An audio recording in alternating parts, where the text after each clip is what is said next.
Subscribe to our YouTube channel and press the bell icon to get the latest updates. It's the 1st of November and many states in India, many large states, some small states, they are all celebrating their founding day. So that is the day the state came into being. That is Andhra, Karnataka, Kerala, Madhya Pradesh, Punjab, Chhattisgarh and also our Haryana, right? Mara Desh Haryana, jahan doodh dahi ka khana. This used to be DT in my sort of school copy books. When we moved from Punjab to Haryana, the state split in 1966 on 1st of November. So, because the idea was to build a Haryanvi identity on our copy books, exercise books in the school, we used to get this DT, Mara Desh Haryana, jahan doodh dahi ka khana, and then went on. And soon enough, Haryana started getting defections, Ayaram, Gyaram. So it got then converted into a nice parody, Mara Desh Haryana, jahan doodh dahi ka khana, atta mile na dana, mara kaam ana jana, right? You get it?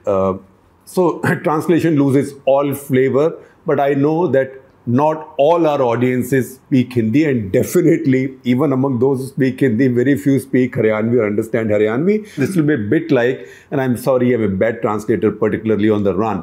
Why wouldn't I be proud of my state Haryana, which is so well endowed in milk and dahi, that is yogurt, thair and ghee, and then went on. And then it got corrupted into Mara Desh Haryana, jahan doodh dahi ka khana. So first two lines are the same. And soon enough, as defections started, then Haryana became the land of Ayaram and Gayaram because of an MLA called Gayalal who used to change sometimes 3 parties the same day. This got converted into a very convenient parody, which was more memorable, and I still don't forget it. Mara Desh Haryana, jahan doodh dahi ka khana, atta mile na dana, mara kaam ana jana. So, I'm not translating it because it loses all flavor, but it's a bit like, yeah, this is my state, fantastic. It's so well endowed with milk and ghee and dahi, etc., etc. But it's so short of everything else. And our favorite pastime is defections. So let's leave it there. Haryana actually has been a great success story, as have most of the states that became sort of smaller states at that point, carved out of some larger state. Now what happens is that there is celebration in all these states today. Most of these states have a state holiday. Haryana, for example, has a holiday today. So all that's fine. But even with this, in Tamil Nadu, there is a political controversy. Now, why has this political controversy arisen? It has arisen because the previous government, that is the ADA government, that is the Edapadi Palaniswamy's government or EPS's government, they had decreed that Tamil Nadu's state formation day will be 1st of November. Why? Because it was on November 1, 1956 that India's State Reorganization Act was implemented.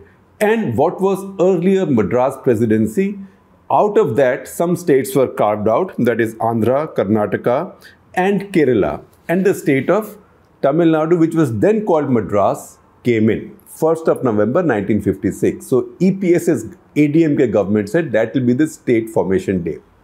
But now DMK came into power. DMK came into power and Stalin's government, DMK government, they said no. 1st November is not right.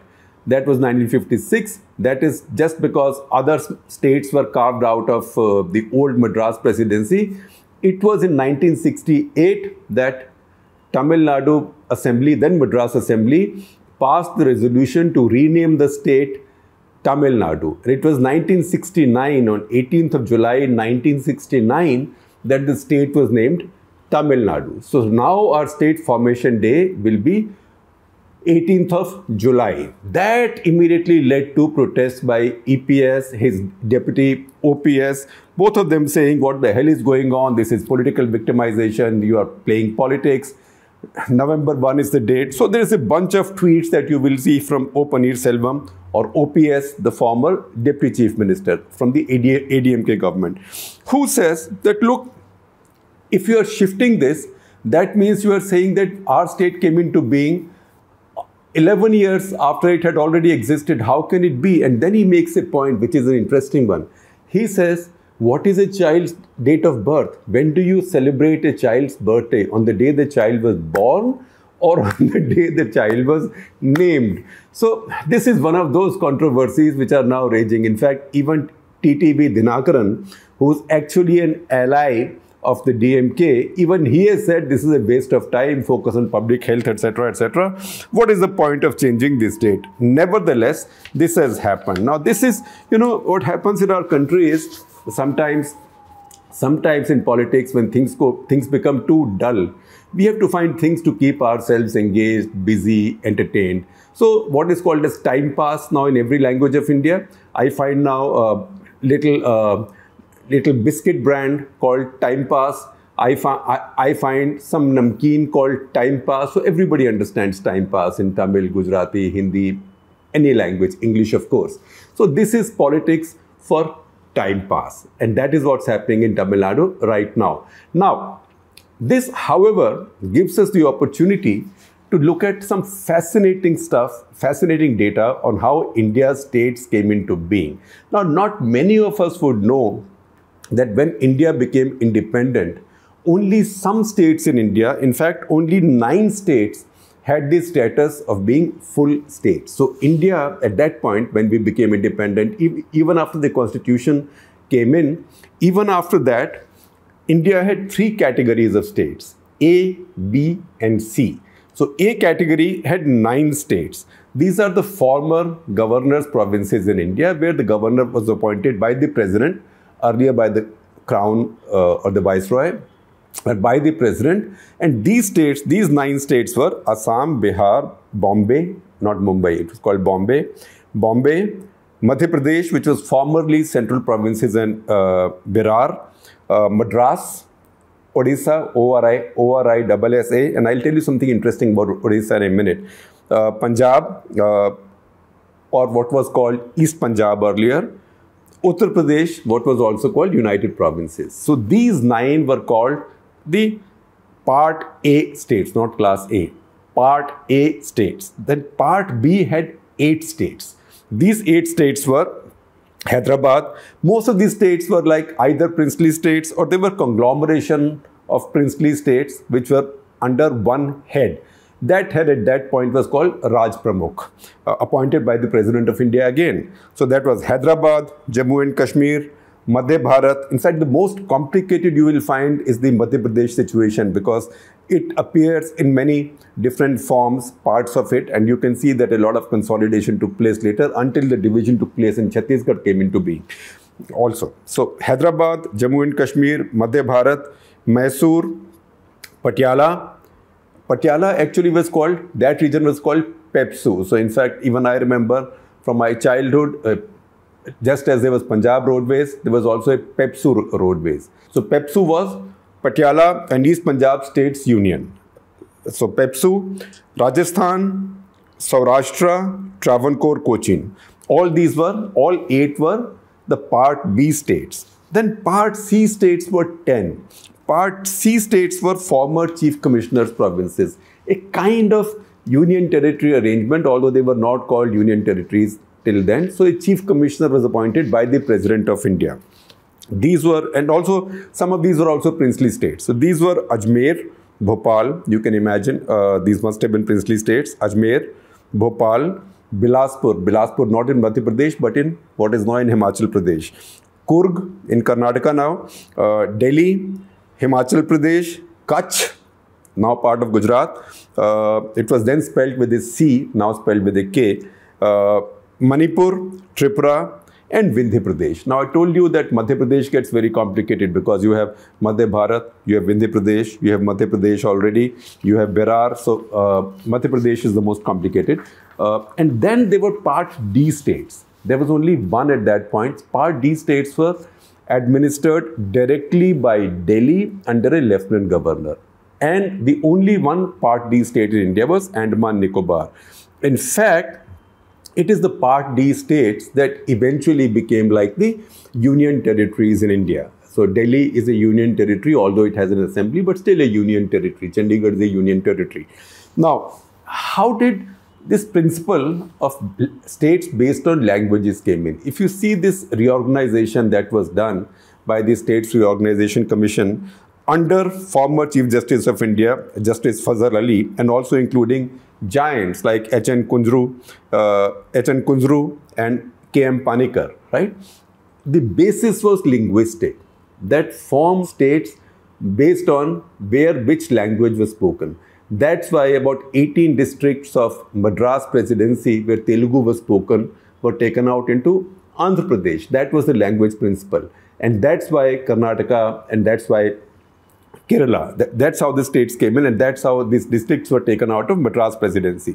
So, how did this principle of linguistic states come in? I told you just a couple of minutes back that I mentioned Odisha, that I will come back to Odisha. So, the first movement for a linguistic state, language-based state, actually came up in Odisha 1895 onwards. It goes back that long, and Madhusudan Das, who was a great Odia leader at that point, he campaigned, or he led the campaign for a separate state. So Odisha then became the first Indian state based on a language.